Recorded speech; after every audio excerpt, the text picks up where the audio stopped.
आज केंद्रीय सरना समिति ने रांची प्रेस क्लब में सरहुल पूर्व संध्या का आयोजन किया।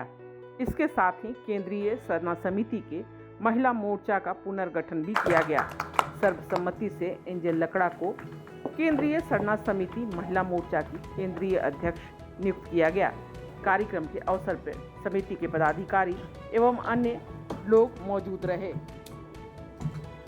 मनोनीत सदस्यों को केंद्रीय सरना समिति के लोगों ने माला पहनाकर उनका स्वागत किया। कार्यक्रम के इस अवसर पर समिति के पदाधिकारी एवं अन्य लोग सरहुल के रंग में रंगे नजर आए। साथ ही मांदर की थाप पर जमकर थिरके। आदिवासी परंपरा और संस्कृति का जीता जागता नमूना रांची प्रेस क्लब में देखने को मिला।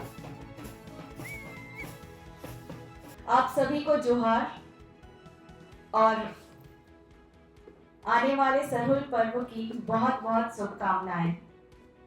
और मैं बहुत बहुत धन्यवाद कहना चाहूंगी केंद्रीय सरना समिति और हमारे अध्यक्ष फुलचंद तिर्की दादा का, जिन्होंने आज मुझे इतना बड़ा जिम्मेदारी सौंपा है।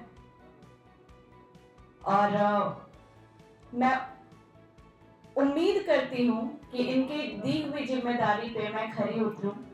पूरी केंद्रीय सरना समिति का विश्वास है मेरे ऊपर और इस विश्वास को बनाए रखना, अपने समाज को जोड़ करके रखना, ये मेरी जिम्मेदारी है।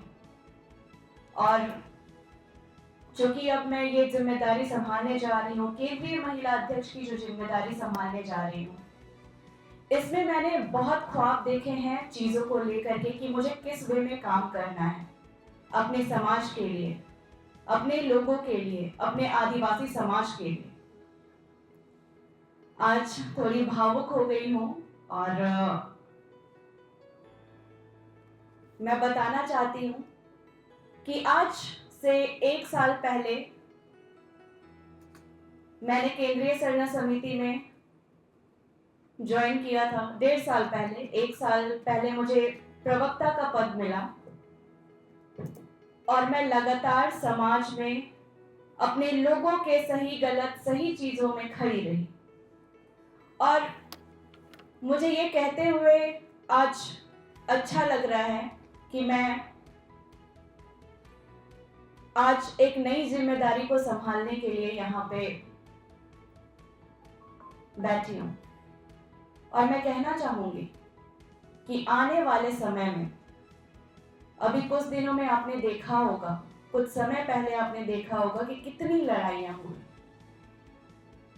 जाति विवाद, ये वो, लेकिन मेरी ये थॉट बिल्कुल भी नहीं रही है। मेरी हमेशा से सोच रही है आदिवासी समाज को आगे बढ़ाने का।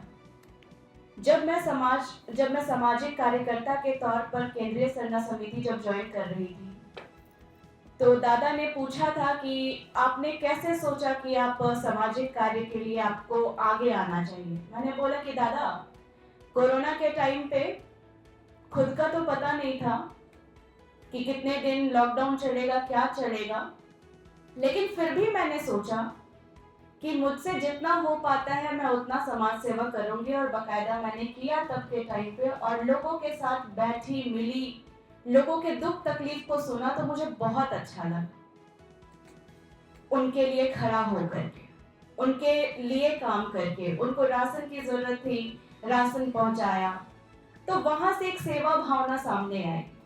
तो इसी पर्पस के साथ, इसी प्रोस्पेक्टिव के साथ मैं केंद्रीय सरना समिति में जुड़ी और बहुत सारा काम करने के लिए मिला। आदिवासियों की हक अधिकार के लिए लड़ने का मौका मिला। और मेरी हमेशा से जो थॉट रही है, मुझे कभी भी किसी भी समाज से लड़ाई झगड़ा या हिंसा अहिंसा का भावना नहीं रखना है।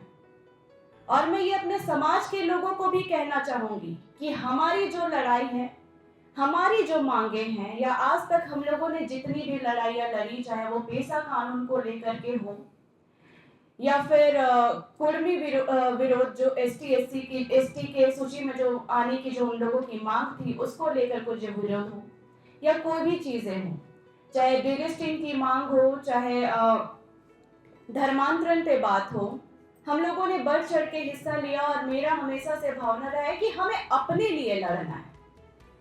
हमें किसी के साथ लड़ाई झगड़ा, अपशब्द बातें, ये चीजें नहीं करनी है, क्योंकि ये आदिवासियों के संस्कार में नहीं है।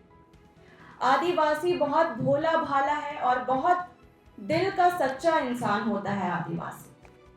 और मैं यही कहना चाहूंगी कि आगे भी लड़ाई जारी रहेगी और मैं सभी से, जितने भी मेरे आदिवासी भाई बहन, माँ बाबा लोग जो हैं, उन लोगों को मैं कहना चाहती हूँ कि आप लोगों के वजह से आज इस पद को मैं संभालने के लिए, अपनी जिम्मेदारी संभालने के लिए आज मैं चुनी गई हूँ। ये आप लोगों का आशीर्वाद है, फुलचंद दादा का आशीर्वाद है, अमर दादा का आशीर्वाद है, संजय बाबा का आशीर्वाद है और यहाँ पे केंद्रीय सरना समिति के जितने भी लोग हैं, माँ लोग हैं, सबका आशीर्वाद है। तो इन्हें ये चीज कहीं ना कहीं लगा है कि मैं इन सब जिम्मेदारी को संभाल सकती हूँ, तो इन्होंने आज मुझे ये मौका दिया है। और मैं बाकायदा यही कहना चाहूंगी कि आदिवासी महिलाएं जितनी भी है, उन लोगों के लिए एक आवाज बन के मुझे आगे आना है।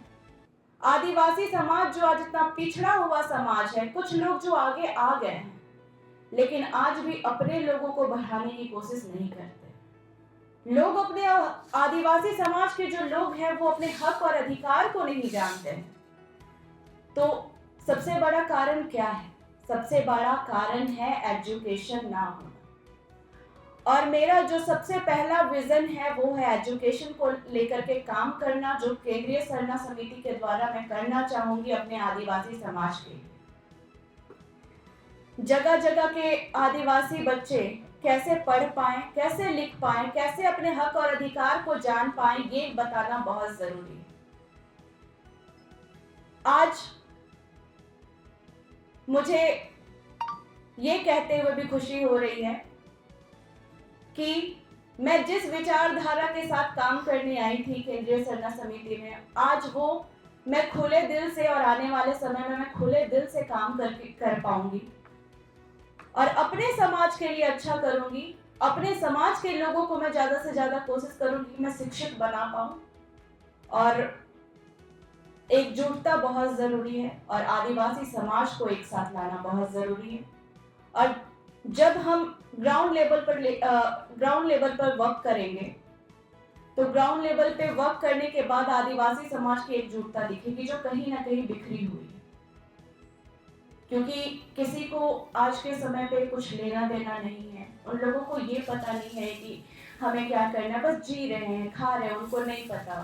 थोड़ा सा बड़े हो जाते हैं, फिर वो लोग कमाने चले जाते हैं, उनको नहीं पता कि जिंदगी कैसे जीनी है। और मैं नहीं चाहती कि हमारा आदिवासी समाज ऐसा रहे। मैं चाहती हूँ आदिवासी समाज हमेशा से अव्वल दर्जे पे रहे और हमेशा आगे रहे। इतना ही कहते हुए